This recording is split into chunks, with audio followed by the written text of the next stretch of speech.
บพ่อแม่ลูกพ่อรักมาในฟังนั้นแล้วครับ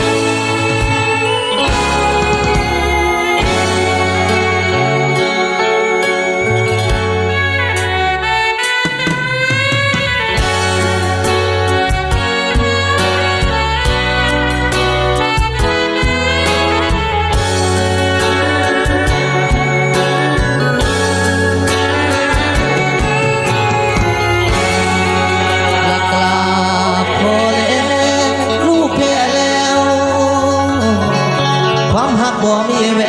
วสิคืนโคดอกคือเก่าคนที่ลูกพาเขามาขอพรมือนั้นสาบานไว้สิบ่ลาแต่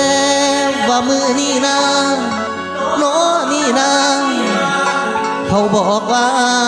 สิกินดองกราบพอแล้วน้ำตาน้องซอยดนใจให้ลืมชามครับจวดครับ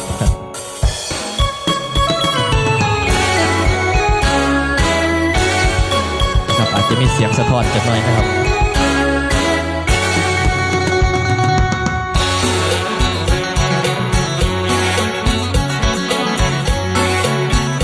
ยังลองวนที่เขาขอบคุณครับ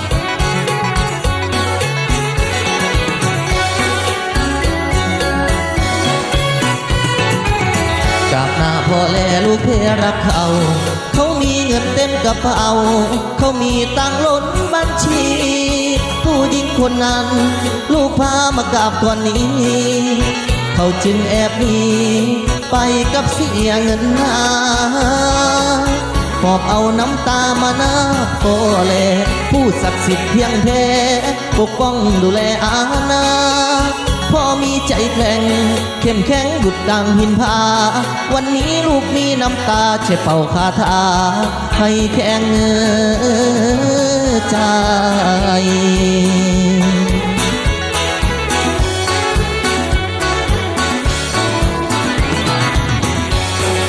โอ้ยเดนางเฮ็ดใจได้เขาแต่งกันไว้ไทยบ้านลือซาเฮ็ดได้นาจังสิอยู่ใดจังไทยบ้านโฮเซลเจ็บแท้แล้วบักแฟนเก่าปางตายเจ็บแท้แล้วบักแฟนเก่าปางตายวอนพอแล้วดวนใจให้มีทางแก่รถแห่จอดสายเครื่องไฟจอดขวาเสียงสู่ควันลอยมาสีคือสีขาดใจบอกขวางทางดอกรู้ว่าลูกแพ้เต็มใบขอสิแค่ร้องไห้มาไหว้บอกกล่าวพ่อแลจบคักแท้บ่เป็นคือแวะมาขอพรพ่อจบคักแท้บ่เป็นคือแวะมาขอพรพ่อสิมีกันสร้างฝันจ่อแต่วันนี้บ่คือถือใจซื้อบ่ไปพวนงานเขาถือใจซื้อบ่ไปพวนงานเขามาตอนสาบานเฮาให้พ่อแลรับรู้สาธุสาธุเจ้าเขาเจ้าป่าลำเนาถิ่นภูแลนคาจะอย่าภูมิพ่อแลรักษาหรือพญาพักดีชุมพลผู้หญิงที่มาสาบานวอนพ่อนั้นทอนเวททอนมนต์ให้เขาไปมีสุขล้นกับอีกคนที่มาดูแลเจ็บแท้ๆมันเปิดให้เขาได้ดีโต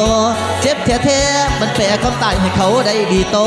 อย่ามาจนอยู่กับลูกน้อละคนนี่ผิดเองบรรเลงกองขบวนแห่สาวๆบรรเลงกองขบวนแห่สาวๆมาตอนสาบานเฮาให้พ่อและเพิ่นฮู้ให้พ่อแลรักษาเจ้า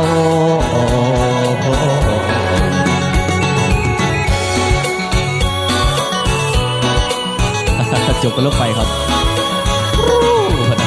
ขอบคุณครับสวัสดีแบมด้วยนะครับสวัสดีนะครับพี่โนเนมชาแนลด้วยนะครับ